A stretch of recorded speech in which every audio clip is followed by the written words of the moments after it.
session is on forgiveness, and I have found in therapy that a lack of forgiveness is behind many other issues that people come in for.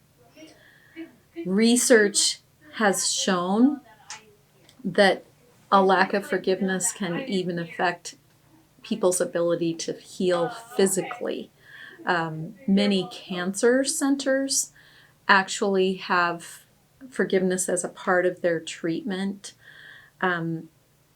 It has shown that people who are able to forgive can actually modify their heart rate, lower their blood pressure, decrease physical pain.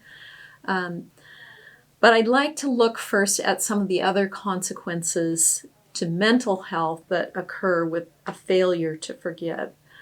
Probably the most common is depression and isolation. There can be angry thoughts and outbursts that are behind that anger that goes along with a lack of forgiveness. There's a risk of addictive behaviors, looking to comfort to other things to heal that hurt that's inside. A person who is bitter is easily offended and can misinterpret what others are saying. There's an interesting passage in Proverbs 23, verses 29 to 35, that appears to be talking about someone who's drinking, but I think it fits very closely with what happens with a person who is bitter. It says, "Who has woe? Who has sorrow? Who has contentions? Who has complaining? Who has wounds without cause? Who has redness of eyes? Those who linger long over wine, those who go to taste mixed wine. Do not look at the wine when it is red, when it sparkles in the cup, when it goes down smoothly. At the last it bites like a serpent and stings like a viper. Your eyes will see strange things, and your mind will utter perverse things. And you will be like one who lies down in the middle of the sea, or like one who lies down on the top of a mast. They struck me, but I did not become ill. They beat me, but I did not know it. When shall I awake? I will seek another drink." So this is describing a person who is easily hurt, who easily is in conflict, who's often complaining. And when you have interactions with a person who's bitter, often you end up feeling like you've been stung by a viper. You see things strangely. I had an uncle who was a very bitter person, going all the way back to in the Depression when his younger brother was too young to work and he was unable to go to school because of the Depression. So my father was able to get a college education and he was not, and he held that against him for the rest of his life. I remember him saying things like, "Your dad never came even once to visit my wife when she was in the nursing home." And it was completely untrue. He had been there many times, but it didn't register because he had this negative way of interpreting things in light of that long-standing bitterness. This talks about the top of the mast where you're just swaying, you're unstable, you're back and forth, and you're always looking for some source of comfort for the pain of that bitterness, that hurt. Bitterness often puts a person in a victim role, a belief that they're always a victim, that people are always going to do these bad things to me. There's a lot of discontentment. Of course, it damages relationships. And there's even a sense in which bitterness causes you to be tortured. Jesus told a parable about this in Matthew 18, verses 21 to 35. And he talked about a man who owed so much money that in several lifetimes he could never pay it off. And his master was willing to forgive him when he begged for mercy. And he turned around and went to someone else who owed him just a pittance, hardly any money at all, and grabbed him by the neck and told him to pay up or he would send him to debtor's prison. And when the master found out about that, he was so angry that he took this man and threw him in prison and turned him over to the torturers. And when Jesus was explaining this parable, he said, "This is what it will be like for you if you do not forgive from the heart." And I think it's interesting that he even included that phrase, "from the heart," because it's possible to just give lip service to forgiveness, to just say, "Oh, I forgive my dad for everything he's ever done," but not really to get all the way through the process. And there are many ways in which a person who has not forgiven is tortured. There's no peace. And as I said earlier, it affects a person physically. The immune system goes down. There can be back problems. So there can be physical torture, but there's also a lot of emotional torture. If you've ever been around a person who's very bitter, they're not enjoyable to be around. They're just never happy. So I want to look now at what it does to a relationship when you have a pattern of not forgiving and not working through conflicts with that person. And I'm going to explain this by telling a story about a couple that I worked with a few years ago. I'm going to call them John and Susie, just to give them some different names. But there's a diagram here that shows that when you initially have that offense, there's hurt, there may be silence, there may be self-justification, anger, mental arguments, resentment.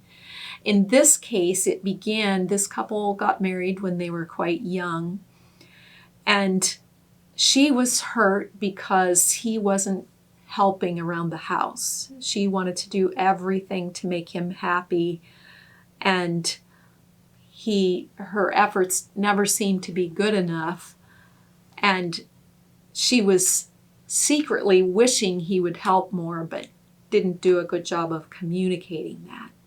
So it created an emotional distance between the two of them.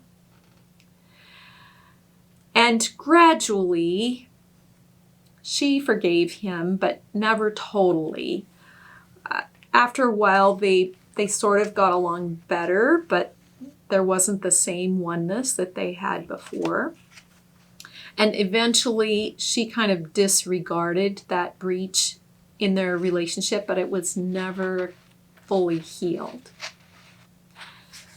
Then when you look at the next page with the diagram, it shows a pattern that is developed over time. And so each one of the little blobs on this diagram represents a series of offensive behaviors that happen in stages. So at this first stage, she was able to pretend that everything was okay. Basically, they were getting along better and just kept going. But as it continued to happen and they'd have arguments and they wouldn't get all the way through them, and she continued to resent the fact that he wasn't helping, she reached another stage where she was simply tolerating him. And she could say to herself, well, things are okay now. But this emotional distance between the two of them was even greater than it had been before. The next stage was that she became resigned to the fact that, well, I guess that's just the way it is. I don't feel very close to him. I don't like it. I feel taken advantage of, unappreciated, but there's nothing I can do about it. I guess that's just the way it is. So she resigned herself to a situation that she was not happy with. Eventually, though, she ended up going back to work to have some other kind of focus to her life and other attention. She met someone at work and had an affair, and that ended the relationship. They both gave up on the relationship and were divorced at that point. This diagram can be used not only in marriage, but also in other relationships, for example, a parent and a teenager. And it's important, I think, for clients to be able to recognize how the pattern progresses when you don't work through conflicts and you don't forgive, because it's easy to say, well, I'll just move on to another relationship. Maybe the teenager will say, I can't wait to get out of the house and not have to be around mom and dad anymore and do whatever I want to do. But if that teenager has not learned how to resolve conflicts, if he has a girlfriend and it becomes a serious relationship, that relationship could end in the same way. Or a person who gets a divorce could move on to another relationship, and if there's no ability to work through offenses and conflicts, the very same thing could happen again. There is a good ending to the story that I just told. Actually, when I first met them, or met him, this was 7 years later after their divorce, and he decided that he wanted to go back and try to work out the relationship. And through a process of meeting with the two of them, they were both able to forgive each other, to work through the patterns that were causing them to progress this way. And as far as I know, they're happily married again today. So their son got to have every child's dream of seeing his divorced parents reunited. Unfortunately, that doesn't happen very often. So if we can help people recognize that they're on this path before they get all the way to the point of giving up, we do them a real service to be able to turn that around. So that's what we're going to talk about more from here, is how do you work through those obstacles to forgiving and get through the process of forgiveness. So one of the things is identifying what are the obstacles to forgiving. What are the things that keep people from being willing to forgive? One of the most common ones that I have discovered is a false belief that forgiveness is the same thing as trusting that person and reconciling with them. Sometimes it's not possible to reconcile with the person who has hurt you. They may never become a safe person. They may never be trustworthy. But the person who hasn't forgiven is the one who ends up being enslaved in that situation. Another obstacle is just an unwillingness to face bitterness. For many years in my life, I would not have said that I was bitter toward my parents. I would have said, they're the best parents ever. We have a great relationship. Everything is wonderful. And I so sugar-coated everything that I wasn't able to face that there were some things that I was feeling resentful over that I never processed through. And part of that unwillingness to face it sometimes is a sense that if I face that I have resentments toward a certain person, it feels like I'm disloyal. And that was my obstacle in that case. It was like, I don't want to be a disloyal daughter. I don't want to come across like I'm critical and whiny. But the reality was, when I was willing to face those issues and work through them, I had a better relationship with them than ever. So just helping people understand that it's not wrong to face things that have been hurtful in your life. It's not disloyal. It's not bad. It actually can enhance the relationship. Another obstacle is simply stuffing or denying emotions. There are a lot of people who just live with numbness, with feeling nothing, because it's too threatening to face those emotions. Some people believe that it's not okay to be angry. I know a man whose full-time ministry is helping people work through bitterness, and he does intensives with people. And he said some of the most difficult people to help are pastors or Christian workers, because they have this belief that they shouldn't be angry. They shouldn't be upset. But in Ephesians 4:26 and 27, Jesus actually says, or the Bible says, be angry and do not sin. So it's possible to allow yourself to be angry and still not be sinful. And it continues on to say that you don't want to let the sun go down on your anger. You do want to deal with it, but it doesn't say not to be angry. It says be angry and then bring it to God and work through it. Another obstacle is excusing or minimizing the offense. Well, that's not nearly as bad as what my friend experienced, so I don't have any right to be upset about that. Or it's okay, it's not that bad. You're not able to really work through it when you're doing that. Sometimes a desire for justice can be an obstacle to forgiving. I see this a lot with women who have been sexually abused. It's like, if I forgive the person who abused me, where is the justice? Is he going to just think he can get by with that? And it's important to understand that God is a God of justice, and it's even okay to want vengeance. It's just leaving it with God. He will be the one to take vengeance.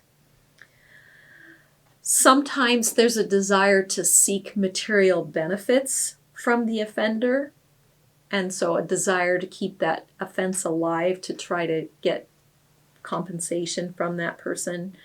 Sometimes feeling bitter gives kind of a sense of moral superiority. Sometimes there's a concern about loss of face. That's particularly true in Asian cultures. Sometimes anger is seen as a source of energy and power. If I'm mad, then I'm powerful. And sometimes there's just a sense of comfort in being in that victim role. And a person can be unaware of that too, that they don't want to give up that perception because it feels good. So those are all things that may need to be processed through with a person who's hesitant about moving into the forgiveness process. So then we want to look at what are the benefits of forgiving. The greatest benefit that I see to forgiving is that there's freedom from having an emotional focus on the person who offended you. When you are very angry and hurt towards someone, that person can just be like right here in front of you at all times. They could even pass away, but they're with you always because you're always thinking about that hurt. Anyone that you see that reminds you of that person can be an issue. Even someone with the same name or a similar mannerism can just bring forth all of that anger. So they're just always with you. Another benefit of forgiving is that you're not as likely to be triggered in current relationships, and you're better able to overcome anger over little things that come up in the present. There's a greater potential to overcome addictions and to be a loving person when you've worked through offenses. And it's easier not to just stuff your emotions, but to deal with them as they come. When you forgive, you're able to receive and experience God's forgiveness and better able to trust in His protection and live a life of integrity. Forgiveness alleviates depression, anxiety, hopelessness, poor self-esteem. In a series of studies that were done, those in the experimental group showed better emotional health. Not as angry, not as anxious, not as depressed, fewer PTSD symptoms, more hopefulness about the future than those in the control group. There can also be restored relationships and a greater sense of intimacy without a fear of intimacy. Forgiveness reduces anger and resentment, and it often leads to an improvement in all your personal relationships. So I want to look now at just a visual picture of what a lack of forgiveness looks like, and then the process of forgiving. So in this picture, you see one person who has guilt around his neck, and there's a chain then that is connecting him to the offended person by their hurt. And for me, that's a very good illustration of what lack of forgiveness is, because you're not free when you haven't forgiven. You're not free to be who you are. You're not free emotionally. You're enslaved to the emotions that go along with a lack of forgiveness. Another dynamic that often happens is as you look at this person, you can see in the body language that there's a negative reaction. And often the person who is bitter has a lot of behaviors and reactions that are not pretty. So the offender can look at that and easily say, well, you're the problem. Look how you're acting. And he is guilty before God, which is represented by this triangle that's clouded over. And there's a loose chain that shows his accountability to God, but it's not tight because the focus is here on the offended person. And that makes it actually more difficult to work through it when you see that the offender's not taking responsibility. They're just pointing the finger at you as the offended person. So when a decision is made to forgive, you're unhooking yourself emotionally from that person who is guilty. And then the cloud is moved, the other chain tightens, and God is able to take over in convicting that person and bringing about the consequences, whatever they need. And the person who was hurt actually goes free. So it isn't that you're minimizing it, you're rationalizing it, you're saying it's not that bad. You're just saying, I'm going to disconnect myself from it, and I'm not going to be the one to take revenge. In this final diagram, you see that the offended person has now put the guilty person in God's hands. He can be the one to bring vengeance. He can be the one to bring consequences to work in that person's life, whatever needs to happen. and there's an ability to emotionally disconnect from that person. Then you also see that the offended person is bringing the hurt of that offense to God and putting that in God's hands as well. And in a little bit, we'll talk more about what that process looks like and how to do that. There are some great biblical examples of forgiveness. A really striking one is Joseph in the Old Testament. His brothers were jealous of him because he was favored by their father, and they actually threw him in a pit and were going to leave him there for dead, ended up selling him into slavery, and he had a whole series of very painful, difficult events that happened after that. He ended up in prison for 7 years, unjustly, and eventually he rose to a position of power, and his brothers came to him desperate for food and resources which he was able to give. They didn't recognize him initially, but when he revealed himself to them, he first did a test to see if they were trustworthy before he entrusted himself to them. But then his response to them was, "You meant this for evil, but God meant this for good." So he was able to see past the hurtful things that his brothers did to him to a larger purpose that God had, and to let go of any offenses that he may have been carrying in his heart. Another biblical example is the prodigal son in Luke 15. And this was a situation where a young man demanded all of his inheritance, went off and blew it on loose living and all kinds of things, and then came crawling back to his father, who killed the fatted calf and freely offered him relationship again. And that again is an illustration of God's heart of forgiveness toward us.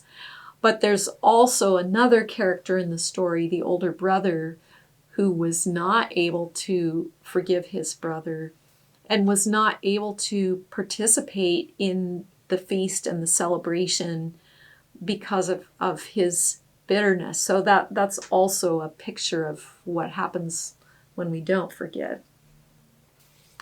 In Matthew 6, Jesus was giving a commentary on the Lord's Prayer and talked specifically about how when we don't forgive, we don't get to experience that forgiveness from God. When we were talking about this desire for justice, there's a very interesting passage about David in the Old Testament. He's the one that killed Goliath.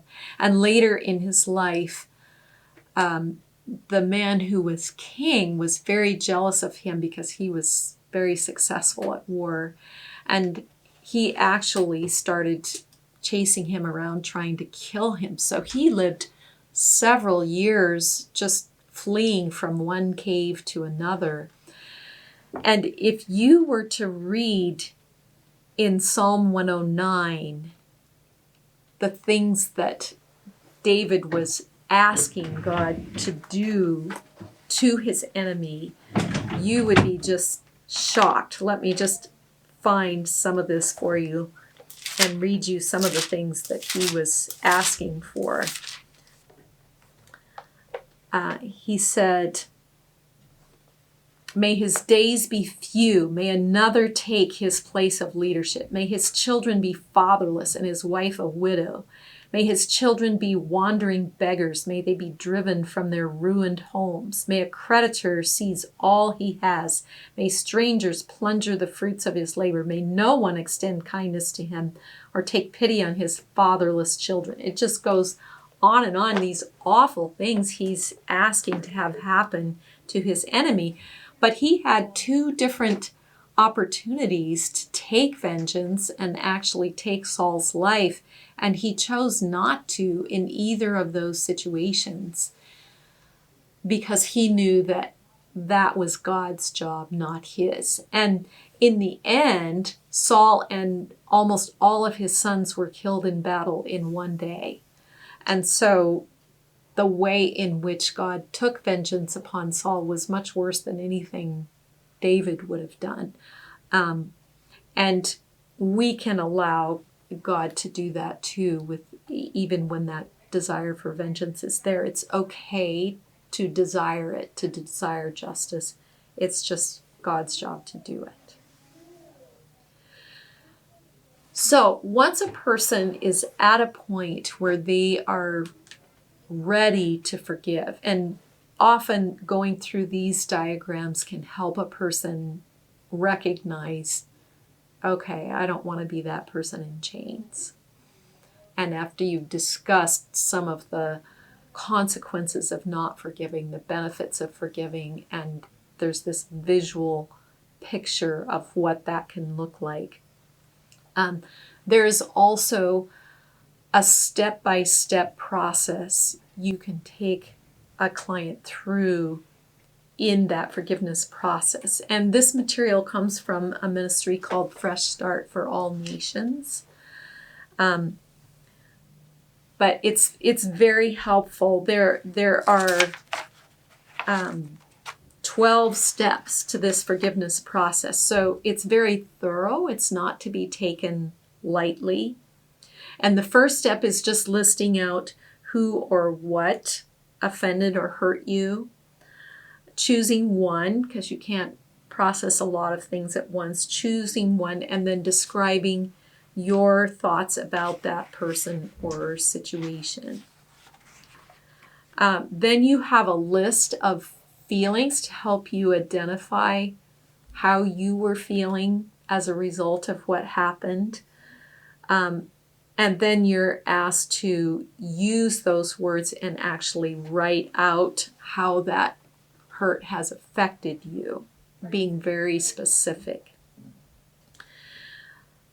Then you're asked to describe anything that you've said in response and things that you've done in response as well. Describe any decisions you've made. And that will be another topic for later, how to help people work through those decisions that are made out of bitterness, because that can have a huge effect on a person long-term in their lives when they make decisions out of bitterness about how to protect themselves from this ever happening again, that actually results often in the very thing you're trying to protect yourself from. The next step is to pour your heart out to God. Express how you feel, any unfulfilled desires, as well as what you're desiring in the moment. Write out the things that you're thankful for about the situation and the circumstances you've suffered, because God asks us in everything to give thanks, for this is God's will for you, 1 Thessalonians 5:18. So it's a way of coming into a place where you put yourself under God's will and allow Him to be God in that situation. Then confessing the grudge that's been held and any wrong attitudes or reactions in the situation. And finally, step 11 is where you're ready to forgive and release that offender from the guilt that you've held against them. Sometimes, even when the decision of the will has been made to forgive, there's still a feeling of anger when you're around that person. And in that case, it can be really helpful to find a way to bless that person just through prayer or investing in them somehow, because it's pretty hard to be angry towards someone that you're also trying to bless at the same time.